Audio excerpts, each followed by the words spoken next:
Set aside for a moment everything you know about how to read, or anything you might know about speed reading, because tonight we're going to take a look at something entirely different. It's called photo reading. The claims about photo reading sound too unbelievable to be true, but people who have learned how to do it say it's amazing. I am waiting for orders to join my new regiment, Your Excellency, said Boris, showing either... One word at a time. It's the way we were taught to read. It can be enjoyable, but not very efficient. It causes our brain to narrowly focus. It's like turning the funnel upside down. We're trying to pour everything into the wrong end of the funnel. You really feel that if you have a pile like this, you have to get through. But what if you could get through it like this? What if you could photo read? Photo reading helps us turn the funnel right side up. We can take the entire book in at once. Paul Scheele began searching 15 years ago, not for a better way to read, but for a better way for the brain to process information. What he developed is the PhotoReading Whole Mind System. The key is really in the photo reading step itself, which is mentally photographing that written page at a page per second. Paul suggested he walk me through the process to show me how it works. He gave me a pile of books to pick from, topics from art history to gardening. I picked one called Accelerated Learning because it seemed appropriate. The first step is to establish your purpose. What would you hope to get out of a book like this? I couldn't come up with a really clear purpose, and that would prove to be a problem.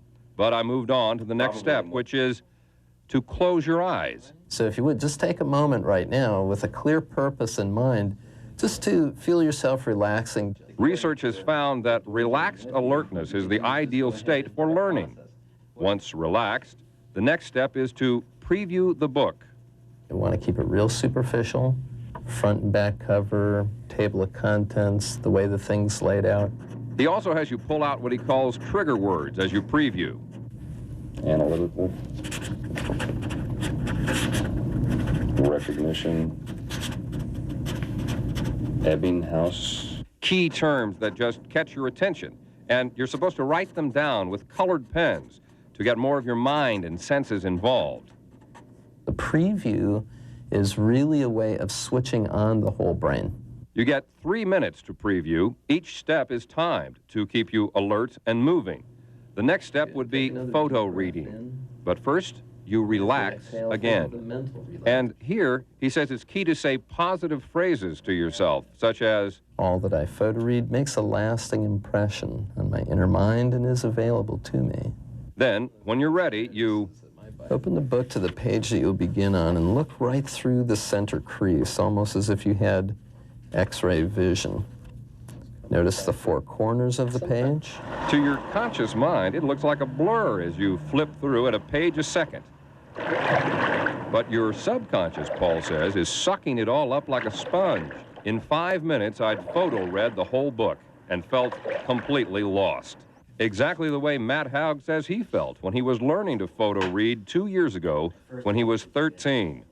And it's like, I didn't believe it, and then I thought, well, if all we're doing is flipping pages, because they explained it to us, and all it was flipping pages, and it was like, how is this going to work? And then I did the process, and then it was like, wow, it works. Matt says it has given him so much confidence in school now that he's gone from a C average to an A average. You see, photo reading's just half the process. That gets the information in, then you activate to get it out. But first, you exercise, so you stay relaxed. Paul says it's actually best to let your mind sort through what you photo-read overnight. I didn't have the time, so to activate, I used mostly one of his 4 techniques. I moved my eyes rapidly down the center of each page, letting my subconscious guide me. Literally, you can say, don't need this, don't need this, don't need this. Here, this is the thing I've been looking for. And quickly tune into it, dip in, grab it consciously, and move on. After the first 6 minutes of activation, I was still lost. I did some more exercises to relax and got some guidance from Paul. So remember, this whole system is driven because you're active, you're purposeful, you're questioning, and you're going for the core concept. 6 more minutes, and as strange as it sounds, the book was beginning to come alive for me, and I could actually answer questions about it. And the key to accelerated learning, this book, is mental relaxation. Music is one of the most effective tools for doing that, and primarily Baroque music. Composers from the early 18th century, 1700s to 1750. Albellini, Vivaldi, Bach, I forget. This is bizarre. Our different senses stores information on all subjects in all parts of our brain. Isn't that weird? Yes. And what I found really weird is that I'd spent just 30 minutes actually looking at that book. Questions and answers for the beginning photo read. It's very good. In hopes of getting some of my questions answered, I went to an outside expert. Professor Mike Bennett teaches reading at the University of Minnesota. He's one of the few scholars in the country who actually has a doctorate in the subject. His book, Efficient Reading, is considered the standard by many. I asked Professor Bennett to read Paul's book, and much to his surprise, he thinks photo reading might really work. How? I don't know. But possible. But possible. I certainly know why. I got excited about being able to do that myself. How it works, how photo reading really affects the mind, no one knows. But Paul Scheele is now working with a team of doctors to develop tests to find out. If you would like to find out more about photo reading, here's the number to call. The company is Learning Strategies Corporation. They're in Wayzata, and the number is 476-9200. Look out, Evelyn Wood. It's a totally different concept. Entirely different. Okay. Thanks, Gary. It was interesting.